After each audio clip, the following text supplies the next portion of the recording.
The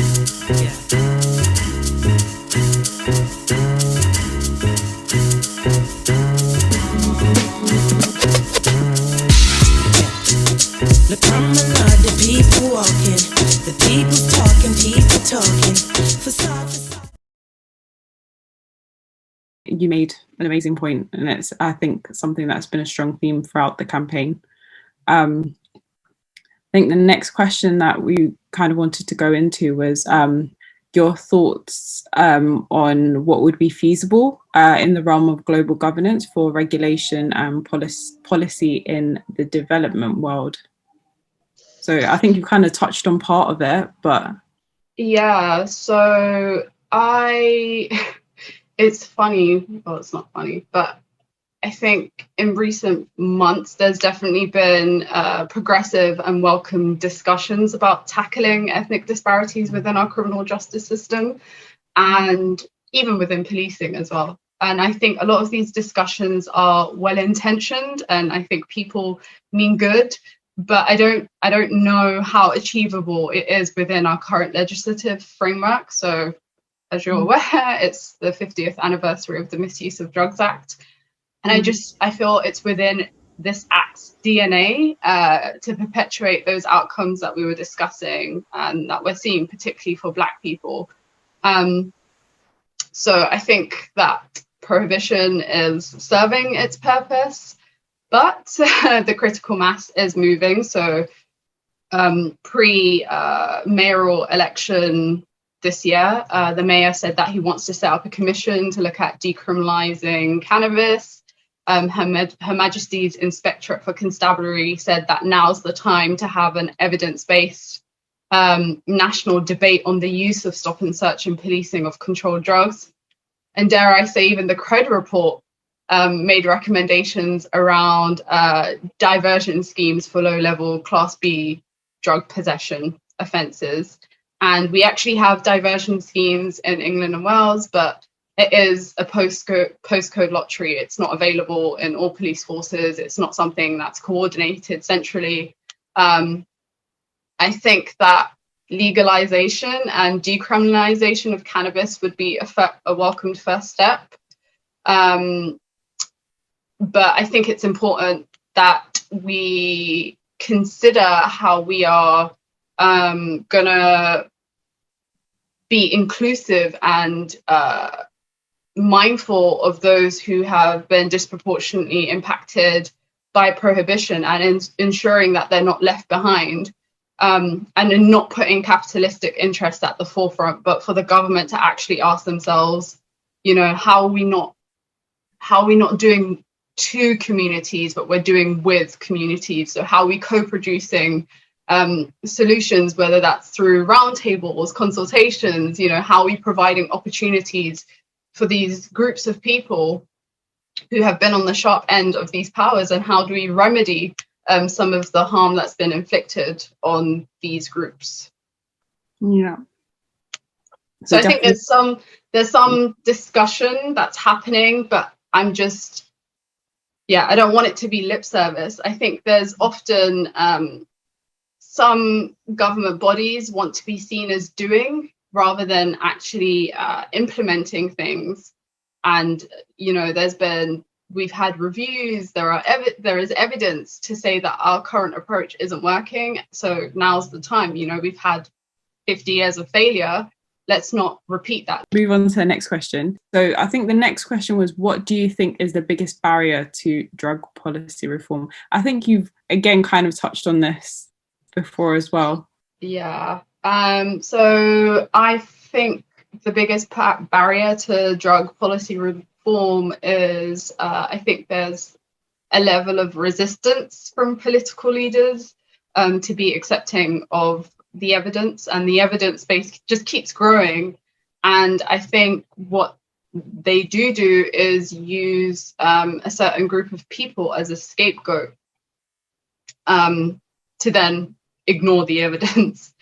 And like I said, there's a strong body of evidence that keeps telling us that our current approach isn't failing, and even evidence that's been produced by the government themselves. I think we're lucky in that there are other jurisdictions that have say legalized, that have decriminalized. And I think it is a missed opportunity that we're not learning from these other jurisdictions. And I think whilst the government continues to appease a very select few, we are harming the many. But I think beyond the evidence and beyond stats, you know, it's so easy to be like, oh, X number of people are stopped and searched, but we also have the highest rates of drug-related deaths in Europe. And again, I think that telling stats or sharing numbers, it only tells half the picture. And I think it's also about elevating the narratives and the human cost of such resistance and reluctance. And I know that Transform's campaign, Anyone's Child, is extremely powerful at doing this. So I would strongly urge the government to listen to those families who have lost their loved ones as a result of our current approach to drugs. Yeah, no, definitely. I think the lived experiences and seeing the human side to it rather than just numbers definitely makes it more real. I think moving away from the government, because just even having conversation within my family about drugs and drug policy, like I'm Somali, so my mum, that's gonna be my next. It was like at the beginning she was like, no, it's bad, and then afterwards she was like, okay, I understand, no, they shouldn't, like the whole stop and search issue, and she was like, yeah, it's something that we need to help provide support for rather than criminalization. So she came around in the end, but it took a while. Like I had to have lengthy conversations. So have you had conversations like that in the past, and like what have you said to those people? I think it's so brilliant that we're both like from the same background. So I am of Somali heritage, and I grew up in a fairly conservative Muslim household. And I think amongst other things, it is a taboo to talk about drugs and drug use, let alone the policies in place. And there are definitely sensitivities when religion and culture comes into play. And I think you just have to be very delicate in navigating that discussion. So I remember when I was in my last job, and family members would ask me, so who is it that you work for, or what is it that you do for a living, like what's your job? And I'd be like, oh, you know, I work on drug policy. And then they would be like, well, what does that mean, you know? And then I'm like trying to explain to them about like our current approach and why it's not working. But sometimes even before I would sort of go on to say what like drug policy is, it would be like, oh, so you're working to make laws harsher, a bit like what you were saying. And I would be like, no, quite the opposite actually. But I think that it's helpful that I had those discussions, because then it made me think more critically about how I articulate, you know, like issues around like drugs and drug policy. I think another thing that's helpful as well in having those discussions is that you're having those conversations with people that might not necessarily be in the same forums where information and like evidence and like conferences and so on and so forth. So you're essentially like you've now accumulated all this knowledge, and you're now relaying that information, and you're not trying to force opinion on other people, but you're just laying out the evidence. You're telling them who it's harming and what it is. And, you know, it comes back to like, whose lives do we value? We should value all lives, you know? And I think when I did share that with family members, it comes from a place of humanity. It's like, okay, well, we get that. But I think it's definitely been a journey of learning and growth and thinking about how to frame certain discussions. But yeah, it definitely wasn't easy in the beginning. But I think, again, there is something about the drug policy sphere or world, and who even that space is dominated by, how many Black people do you see around the table? How many like visibly Muslim people do you see around the table? So I think it's constantly, I think we just need to be mindful of the spaces that we occupy and who is having a seat at the table, and is it tokenistic or is it meaningful? Yeah, no, definitely. So I'm guessing in terms of, because family is one thing. I feel like, to be honest, with my next question, because I was going to ask you, for someone who's dead set on drug policy should be the way it is, if not stricter, how would you have a conversation with someone like that? But I feel like in some cases, I don't know if it's the same for you, but being from a Somali background or Somali family, that's the way it is a lot of the time.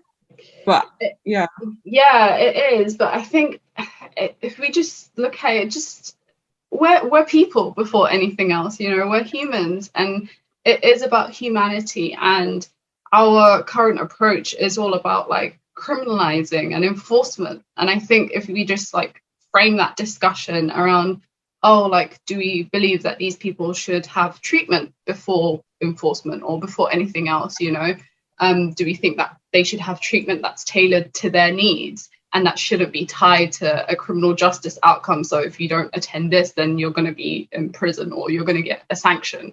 I think it's just, it is difficult because sometimes you do feel like people just have their backs up against the wall. But I think as individuals, what we can be doing is having or facilitating safe spaces where people can have discussions about drug policy without fear of judgment. It's so sad because even in 2021, there's so much stigma around drugs and drug use. But I think we need to be prepared to have discussions with people that don't necessarily have or share the same views as we do. And I think it's nice. I remember in the past, like going to meetings, and there did feel like there was a sense of like allyship and everybody's on the same page. But it is essentially an echo chamber. And could we perhaps be utilizing our energy elsewhere? You know, I think it's important to be penetrating spaces where people aren't perhaps on the same page as you, and educating and, you know, bringing people along with us on that journey and not shutting them out. Yeah, it was really nice hearing about your experience and hearing about your background and what you've seen, and I guess stories that we wouldn't have really been exposed to or come across otherwise. So thank you so much for You're very welcome. Time. You're very welcome. Thank you for having me. Thank you. And hopefully this will help facilitate more conversations and allow more people to,